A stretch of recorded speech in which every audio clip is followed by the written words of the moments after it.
Şəhidlərimiz niyə əzizdir? Şəhidlərimiz, şəhidlər, şəhid ümumiyyətlə Quranda ki, bu qədər ehtiramla yad edilir. Şəhid eşq əhlidir. Şəhidin bütün dəyəri bunda xülasələnib ki, şəhid insanlığa o qədər aşiqdir, o qədər təmənnasız sevir ki, heç nə qarşılıq istəmədən canını verə bilir.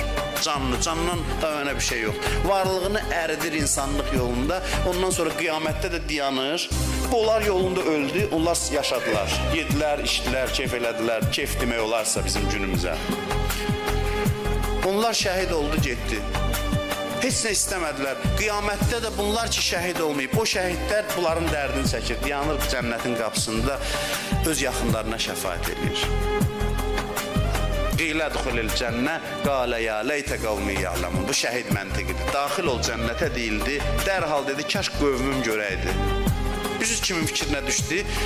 Yasında görmüşsünüz də bunu, Yasin surəsində. Onu daşladılar, öldürdülər. Bu cənnətə daxil olurdu. Kaş məni daşlayanlar bunu görərdilər. İşlərindən əl çəkərdilər. Bax, budur dünyanın nicat verəni bu isti. Allah sətir altı açıq, Quran bütün doludur. Bax, bu eşqin təzahürləri ilə, eşqin dastanları ilə.